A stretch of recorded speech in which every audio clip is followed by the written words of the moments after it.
कन्या राशि वाले मेरे बंधु, आप सभी का स्वागत है कन्या मंथन भिंड यूट्यूब चैनल में। 7 दिन के अंदर अंदर आपके जो देवी देवता आराध्य हैं, जिनमें आपकी आस्था है, वे आपको 100% दर्शन देंगे, हर हालत में देंगे। एक भक्त ने हमें बताया था कि उसने भोले बाबा के दर्शन पीछे से किए थे, यानी कि भोले बाबा की पीठ उसकी तरफ थी, लेकिन वह अच्छी तरह से समझ गया कि ये भोले बाबा ही हैं। एक साधक ने बताया कि उसने हनुमान जी के दर्शन किए, लेकिन हनुमान जी ध्यान की अवस्था में बैठे हुए थे, आंखें बंद करके। बंधु, ये बहुत गहरी बातें हैं, समझने में समय लगता है। जो समझ जाता है उसका जीवन बदल जाता है। बंधु, बड़े ही भाग्यवान हैं आप कि आज आप इस कार्यक्रम पर आई हैं। शायद यही माता रानी की कृपा है कि आपके जीवन को बदलना है, इसी वजह से आपने आज इस कार्यक्रम को चुना है। तो अब आपको चिंता करने की कोई जरूरत नहीं है, क्योंकि अब आपके जीवन में पैसा आएगा नहीं, बल्कि छप्पड़ फाड़ के बरसेगा। पैसे से जुड़ी हर एक समस्या आपकी पूरी तरह से समाप्त हो जाएगी। फिर चाहे वह काम धंधे व्यापार की समस्या हो, कर्जे की समस्या हो, या फिर आपका पैसा कहीं पर अटका पड़ा हो, सारी समस्याएं रुपए पैसे की एक झटके में समाप्त हो जाएगी। बस आपको करना यह है कि इस एक छोटी सी चीज को तकिए के नीचे रख कर सोना है। बस फिर यह चीज अपना काम करेगी, और अगले दिन जब आप अपने काम धंधे व्यापार में जाएंगे तो इस एक चीज के प्रभाव को पहले दिन से ही महसूस करने लगेंगे। जी हाँ बंधु, अब यह कैसे कार्य करेगी, कैसे यह आपके जीवन को बदलेगी, आपके जीवन में हर एक खुशी को खींच कर लाएगी। आखिर कौन सी है यह एक चीज, और क्या बड़ी शक्तियां हैं इस एक चीज के अंदर, और इस एक चीज के प्रयोग के क्या विधि विधान है, सब कुछ आपको हम आगे वीडियो में विस्तार से बताने जा रहे हैं। बस आज आपको इस कार्यक्रम को अंत तक देखना है, इसके बाद आपका उद्धार निश्चित है। बंधु, एक बात हम आपको बता दें कि इस संसार में इंसान जो भी कुछ हासिल करता है, वह इस बात पर निर्भर है कि उसके आसपास किस प्रकार की ऊर्जाएं हैं और वे उसके जीवन में किस प्रकार से अपना प्रभाव डाल रही हैं। इंसान के प्रयास तो मात्र पानी के एक छोटे से बुलबुले के समान हैं, मतलब कि प्रयासों का इतना अधिक कोई प्रभाव नहीं है जितना कि दैवी शक्तियों का, ऊर्जाओं का प्रभाव है। तभी तो आपने देखा होगा कि कोई इंसान जीवन में चाहे कितनी ही छोटी शुरुआत क्यों ना करे, एक दिन वह महान बन जाता है। बल्कि उसी के समान दूसरे कई कार्य करते रहते हैं, लेकिन उनका कुछ भी नहीं होता, वे ज्यों के त्यों वहीं पड़े रहते हैं। चाय की एक छोटी सी दुकान कोई इंसान खोलता है और कुछ समय बाद वह लाखों करोड़ों का व्यापार का मालिक बन जाता है। राजनीति में भी कुछ लोग सहायक के तौर पर जुड़ते हैं, केवल राजनीतिक दलों की और नेताओं की सहायता के तौर पर अपने काम को शुरू करते हैं, और अब देखते हैं कि कुछ ही वर्षों के प्रयासों के बाद वे बड़े मंत्री और राजनेता बनकर स्थापित हो जाते हैं। जबकि अन्य उनके साथ से जुड़े हुए लोग वहीं के वहीं पड़े रहते हैं, उनका जीवन बदलता ही नहीं है। तो क्यों? कुछ लोगों का जीवन तो बदलता है और कुछ लोगों का नहीं, जबकि प्रयास तो उनके एक ही समान थे, प्रयासों में तो कोई भेद नहीं था। तो इनकी उपलब्धियों में इतना भेद क्यों है? बात वहीं के वहीं आ जाती है बंधु कि ऊर्जाओं का सारा खेल है। जो इन ऊर्जाओं को संतुलित कर लेता है वह सब कुछ हासिल कर लेता है, और जो नहीं कर पाता वह कितनी ही मेहनत करे कुछ भी हासिल नहीं कर पाता है, बस जीवन भर अपने उसे घिसे पिटे जीवन में अटका रहता है।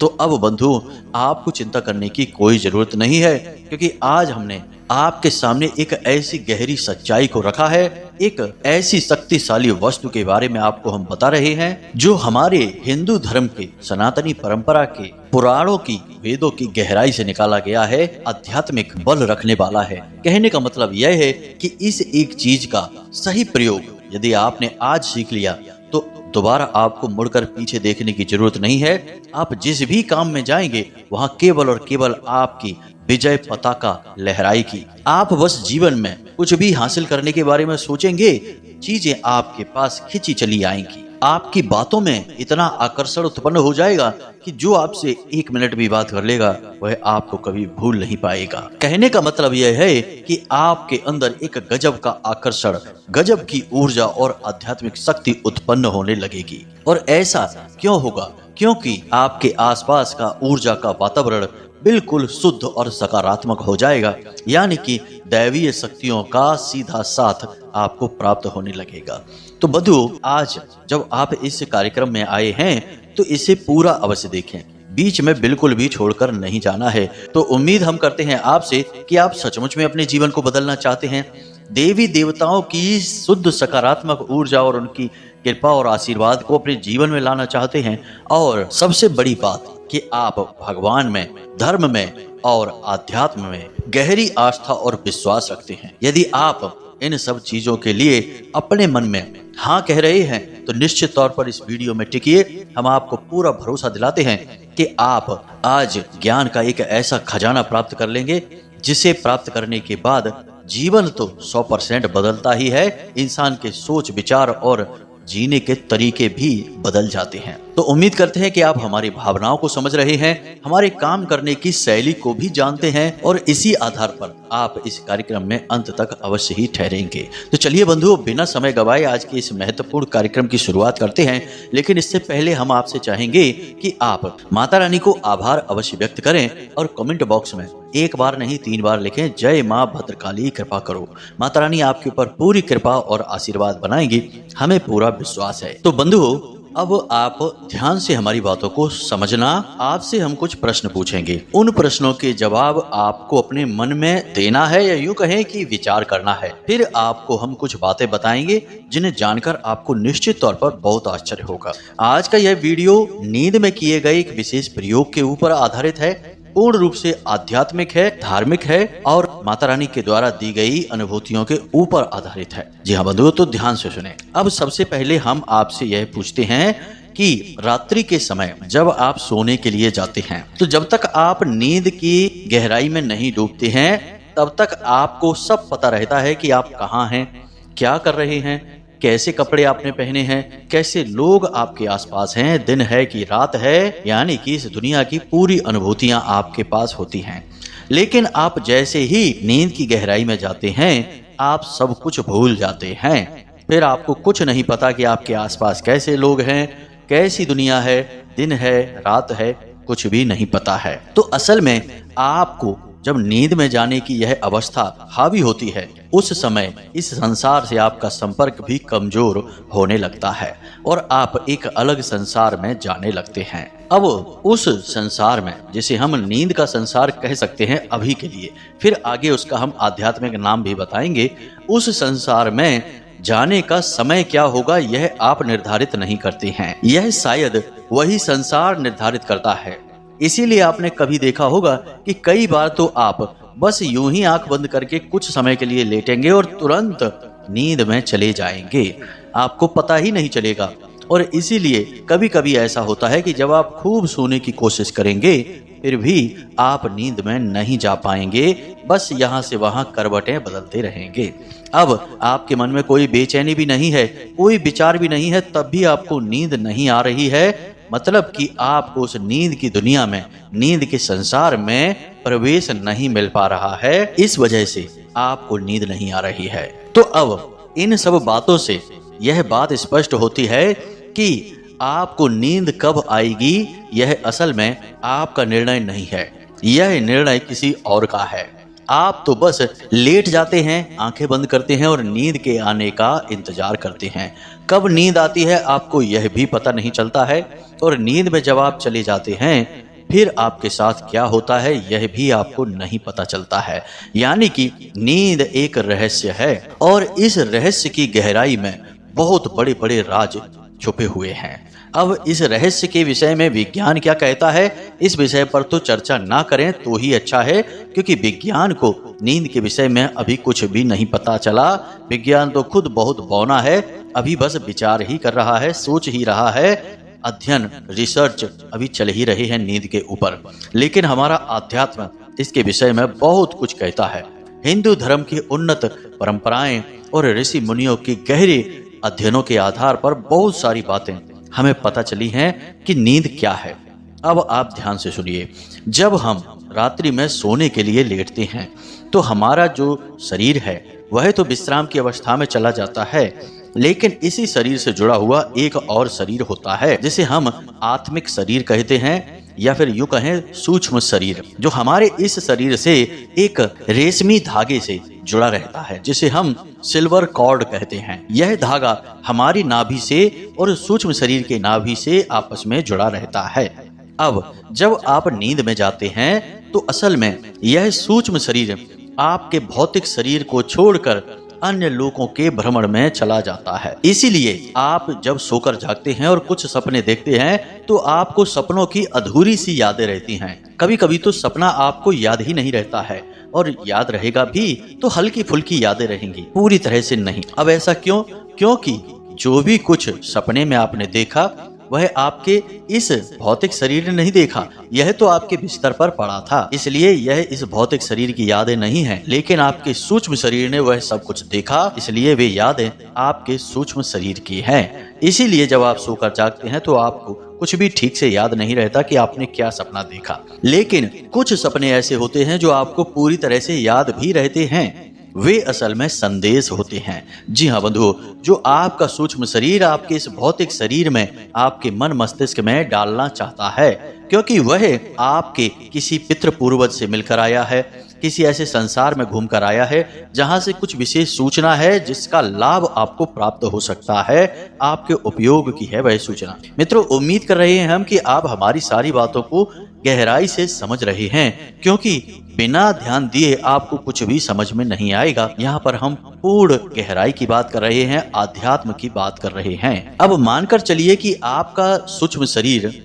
आत्मिक लोक में भ्रमण कर रहा है। वहां पर वह कई प्रकार के लोगों को देखेगा, जीव जंतुओं को देखेगा जो अब इस संसार में नहीं रहते हैं, आत्माओं के संसार में।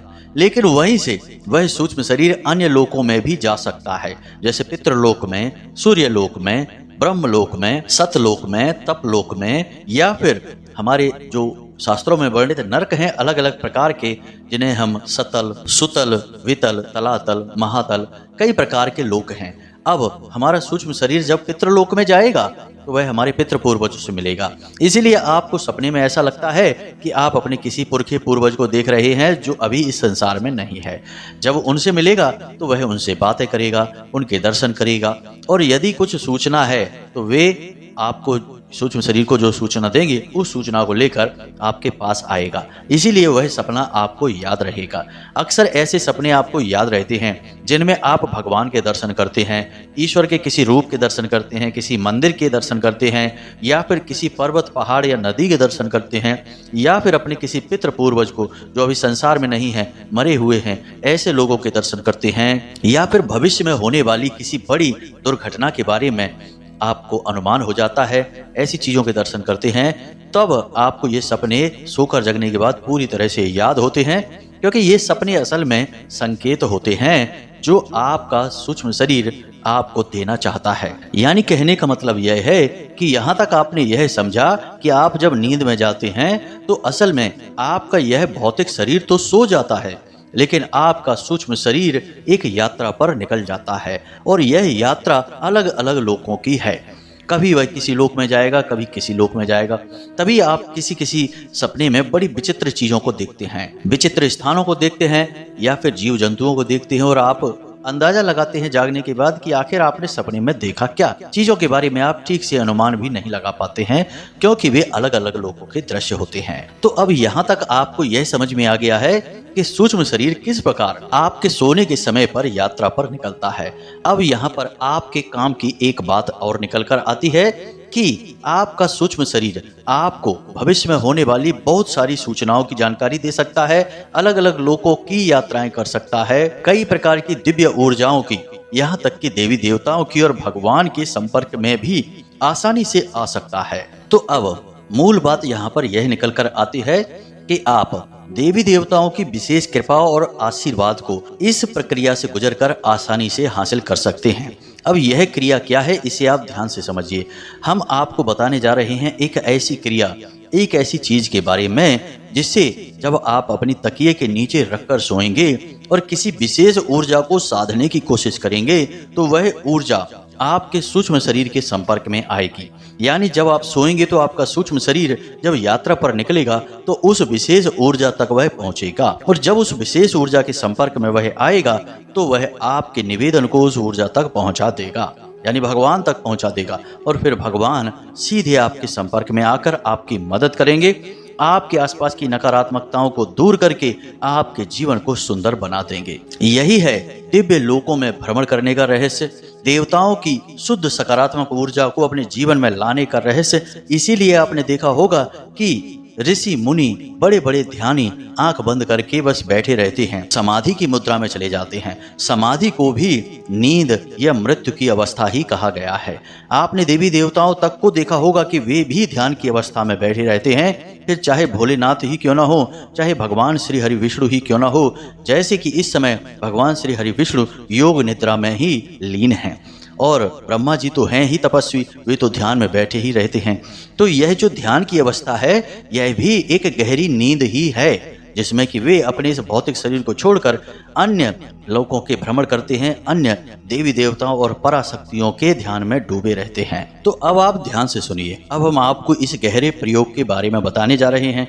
इस गहरे प्रयोग को करने से पहले कुछ जरूरी बातें हैं, इन्हें आपको ध्यान से समझना होगा। सबसे पहली चीज कि आपको अपनी रात्रि को जब आप सोने जाते हैं उसे पूरी तरह से व्यवस्थित करना होगा।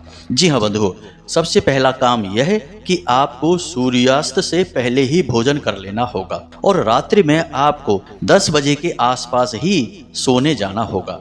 अब यदि आप लेट सोते हैं, 11 बजे या 12 बजे सोते हैं, तब भी कोई समस्या नहीं है, बशर्ते कि आपको सोने जाने से कम आधे घंटे पहले ना तो मोबाइल फोन चलाना है और ना ही किसी से कोई चर्चा करनी है, कोई बात करनी है।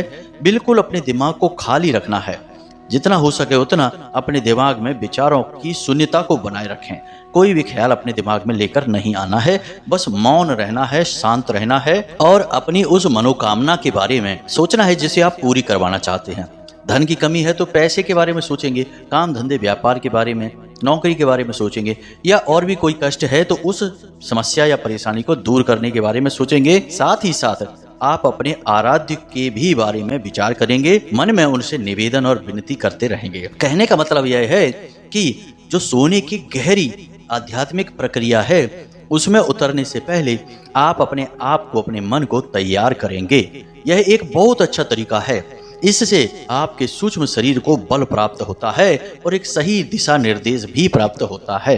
अन्यथा वह कहाँ भटकेगा, यूं ही भटकता रहेगा, आपके बताए हुए मंजिल तक नहीं पहुंचेगा, देवी देवताओं तक नहीं पहुंचेगा। अब आपकी आस्था और विश्वास जिस भी देवी देवता में है उसी से आपका सूक्ष्म शरीर संपर्क करेगा, तो आपको उनके बारे में मन में विचार करते रहना है। आप यदि कोई मनोकामना पूरी नहीं करवाना चाहते हैं तब भी अपने देवी देवता के बारे में बस विचार करते रहें, उनकी भक्ति के बारे में विचार करें, उनका नाम जप मंत्र जप करते रहें मन ही मन। अब मानकर चलिए कि आप भोले बाबा में आस्था रखते हैं, तो आप मन ही मन भोले बाबा के सुंदर स्वरूप का ध्यान करते रहें, उनके पूरे परिवार का ध्यान करते रहें, मन ही मन पंचाक्षरी मंत्र का जाप करते रहें।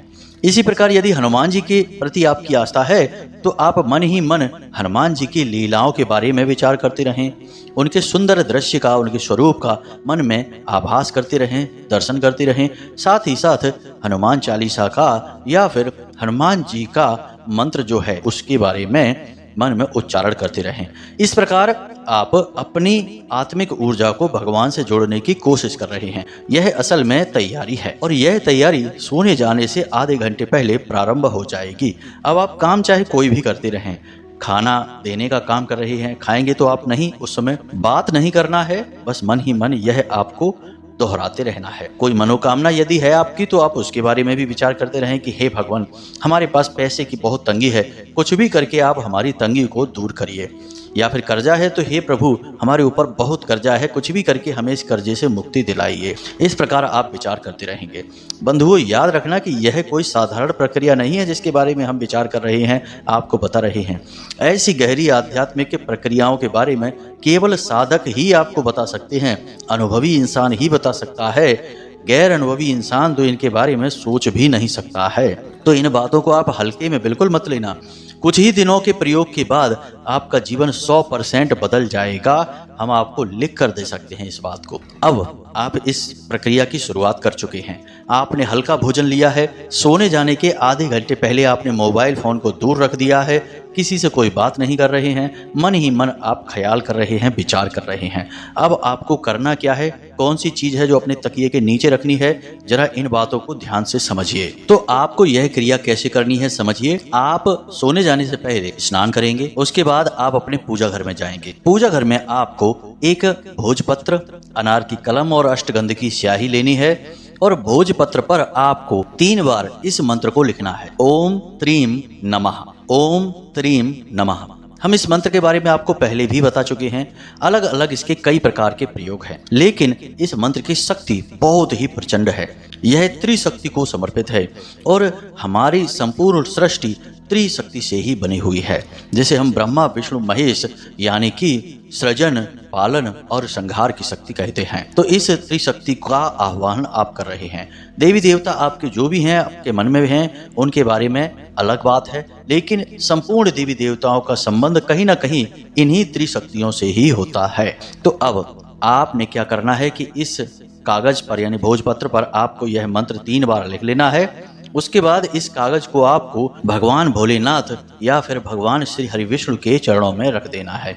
उसके बाद आपको गाय के घी का एक दीपक जलाना है और उस दीपक के पास बैठकर ही मन इस मंत्र का उच्चारण करते रहना है, ओम त्रीम नमः। इस मंत्र का आपको उच्चारण करते रहना है। कोई विशेष संख्या की सीमा नहीं है, कितनी भी बार आप उच्चारण कर सकते हैं। जब तक आपका दीपक जल रहा है तब तक आप उच्चारण करें। कम से कम 5-10 मिनट तो वहां बैठे ही। उसके बाद जब आपका दीपक शांत हो जाए तो उसके बाद आपको वह कागज भगवान के चरणों से उठाना है और मन ही मन भगवान से निवेदन करना है कि हे प्रभु, हमारी मनोकामना आप पूरी करिए। हम आपसे निवेदन करते हैं और हम आपकी शरण में हैं, आपकी मदद चाहते हैं। सपने के माध्यम से आप हमें संकेत दीजिए कि आप अब हमारी मनोकामना को पूरी करने वाले हैं। यह आपका मन में चल रहा विचार होगा, आपको बोलने की कोई जरूरत नहीं है, किसी से कुछ बताने की जरूरत नहीं है। यह बहुत ही गुप्त और व्यक्तिगत प्रयोग है।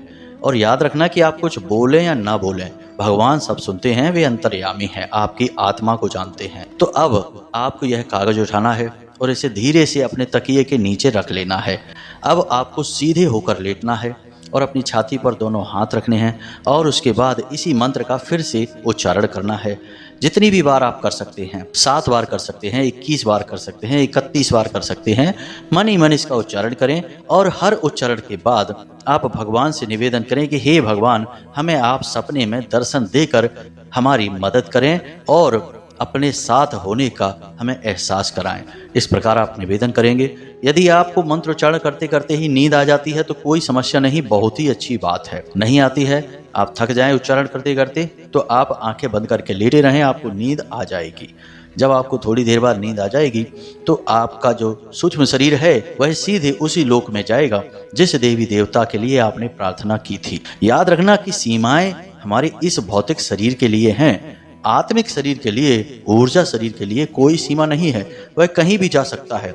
एक और दूसरी बात कि कुछ लोगों के मन में यह आ सकता है कि भाई, हमारा आत्मिक शरीर भगवान से कैसे मिल सकता है, हम तो छोटे से जीव हैं और भगवान परम ऊर्जा है। तो उनके लिए हम बता दें कि जितनी भी छोटे बड़े पाप पुण्य ऊंच नीच के भाव हैं वे केवल इस भौतिक शरीर में ही हैं। इस भौतिक शरीर से जुड़ी हुई ऊर्जाओं का कोई भाव नहीं है, वे बिल्कुल एक जैसी ऊर्जाएं हैं। आप इसे ऐसे समझ सकते हैं कि एक छोटा सा 9 वाट का बल्ब जलेगा तो उसमें जो बिजली होगी, या फिर एक 100 वाट का बल्ब जलेगा उसमें जो बिजली होगी, क्या वह अलग अलग है? नहीं। उसमें निकलने वाला प्रकाश अलग अलग है? नहीं। प्रकाश भी एक जैसा है, बिजली भी एक जैसी है, बस उनकी तीव्रता कम या ज्यादा हो सकती है आकार की वजह से, लेकिन उनके अंदर जो तत्व है वह तो एक ही है। इसी प्रकार भगवान की जो ऊर्जा है और आपके अंदर जो आपकी आत्मा है, आपकी ऊर्जा है, वह भी तो एक ही है, अलग अलग कहाँ है। इसलिए आपका सूक्ष्म शरीर सीधे भगवान से जुड़ सकता है, सीधे दर्शन कर सकता है, सीधे बात कर सकता है। अब चाहे वो भगवान हनुमान जी हो, भोलेनाथ हो, भगवान श्री हरि विष्णु हो या माँ दुर्गा हो, कोई भी हो सकते हैं, कोई फर्क नहीं पड़ता है। अब यहाँ पर यह भी है कि वह भोजपत्र का क्या करना है। सुबह जागते ही स्नान आदि करने के बाद उस भोजपत्र को पुनः पूजा की अलमारी में आप वहीं देवताओं के चरणों में समर्पित कर दें, चाहे भोले बाबा के, चाहे नारायण श्री हरि विष्णु के चरणों में, और रात्रि के समय इस क्रिया को फिर से दोहराएं। यदि आप उस दीपक को नियमित जलाएं, नियमित मंत्रोच्चारण करें और इस चीज को तकिए के नीचे रख के सोएं तो 100% देवी देवताओं से आपका साक्षात्कार होगा। हम आपको पूरा भरोसा दिलाते हैं। अब आपको इस प्रयोग को कम से कम 7 दिन तक करना है। 7 दिन के अंदर अंदर आपके जो देवी देवता आराध्य हैं, जिनमें आपकी आस्था है, वे आपको 100% दर्शन देंगे, हर हालत में देंगे, सपने के माध्यम से। कुछ लोगों के बारे में तो यह भी देखा गया है कि देवी देवता सपने में उनसे बात करते हैं। भेष बदल कर आएंगे लेकिन तब भी वे उसे पहचान जाएंगे और बात करेंगे। कभी कभी ऐसा होता है कि देवी देवताओं के आंशिक दर्शन होते हैं। जैसे हमारे एक भक्त ने हमें बताया था कि उसने भोले बाबा के दर्शन पीछे से किए थे, यानी कि भोले बाबा की पीठ उसकी तरफ थी, लेकिन वह अच्छी तरह से समझ गया कि ये भोले बाबा ही हैं। एक साधक ने बताया कि उसने हनुमान जी के दर्शन किए, लेकिन हनुमान जी ध्यान की अवस्था में बैठे हुए थे, आंखें बंद करके। तो यह भी तो दर्शन ही है। और जब देवता ने चुन लिया कि आपको दर्शन देंगे, तो मतलब कि आपके काम भी बनेंगे। बंधु, ये बहुत गहरी बातें हैं, समझने में समय लगता है। जो समझ जाता है उसका जीवन बदल जाता है। तो अब आप इस प्रयोग को करिए, इसके नतीजे, इसके परिणाम हमें बताइए। हम भी उत्सुक रहेंगे कि आपके साथ क्या हो रहा है। इसी के साथ साथ आज के इस वीडियो को विराम देते हैं। हमेशा हंसते रहिए, मुस्कुराते रहिए, सकारात्मक रहिए और दिन में एक बार मंदिर अवश्य जाइए, क्योंकि आपका उद्धार वहीं से होना है। मिलते हैं अगले ज्ञानवर्धक वीडियो में। तब तक के लिए धन्यवाद। प्रेम से बोलिए जय माई की, जय माँ भद्रकाली। माता रानी आपका कल्याण करेंगी। धन्यवाद।